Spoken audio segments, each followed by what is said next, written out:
ability to gain the confidence of a suspicious, stubborn, and parochial assemblage of New England militiamen marked the advent of a very different kind of leadership. Warren had passionately, often impulsively, tried to control the accelerating cataclysm. Washington would need to master the situation deliberately and, above all, firmly. Thus, the Battle of Bunker Hill is the critical turning point in the story of how a rebellion born in the streets of Boston became a countrywide war for independence. This is also the story of two British generals. The first, Thomas Gage, was saddled with the impossible task of implementing his government's unnecessarily punitive response to the Boston Tea Party in December 1773.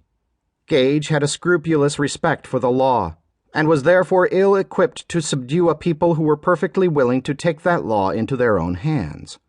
When fighting broke out at Lexington and Concord, militiamen from across the region descended upon the British stationed at Boston. Armed New Englanders soon cut off the land approaches to Boston. Ironically, the former center of American resistance found itself gripped by an American siege. By the time General William Howe replaced Gage as the British commander-in-chief, he had determined that New York, not Boston, was where he must resume the fight.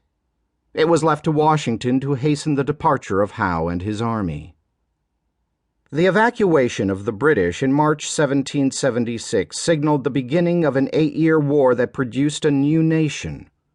But it also marked the end of an era that had started back in 1630 with the founding of the Puritan settlement called Boston.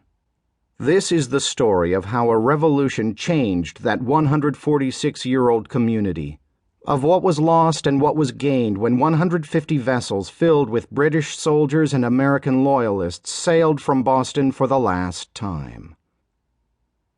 Over the more than 2 centuries since the Revolution, Boston has undergone immense physical change. Most of the city's once defining hills have been erased from the landscape, while the marshes and mudflats that surrounded Boston have been filled in to eliminate almost all traces of the original waterfront. But hints of the vanished town remain. Several meeting houses and churches from the colonial era are still standing, along with a smattering of 17th and 18th century houses. Looking southeast from the balcony of the old State House, you can see how the spine of what was once called King Street connects this historic seat of government, originally known as the Town House, to Long Wharf, an equally historic commercial center that still reaches out into the harbor. For the last 3 years, I have been exploring these places, trying to get a fix on the long-lost topography that is essential to understanding how Boston's former residents interacted.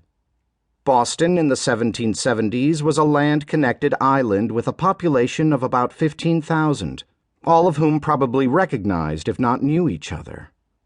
Being myself a resident of an island with a year-round population very close in size to provincial Boston's, I have some familiarity with how petty feuds, family alliances, professional jealousies, and bonds of friendship can transform a local controversy into a supercharged outpouring of communal angst. The issues are real enough, but why we find ourselves on one side or the other of those issues is often unclear even to us. Things just happen in a way that has little to do with logic or rationality, and everything to do with the mysterious and infinitely complex ways that human beings respond to one another. In the beginning, there were 3 different colonial groups in Massachusetts.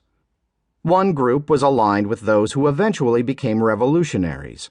For lack of a better word, I will call these people patriots. Another group remained faithful to the crown, and they appear herein as loyalists. Those in the third and perhaps largest group were not sure where they stood. Part of what makes a revolution such a fascinating subject to study is the arrival of the moment when neutrality is no longer an option. Like it or not, a person has to choose. It was not a simple case of picking right from wrong. Hindsight has shown that, contrary to what the Patriots insisted, Britain had not launched a preconceived effort to enslave her colonies. Compared with other outposts of empire, the American colonists were exceedingly well off.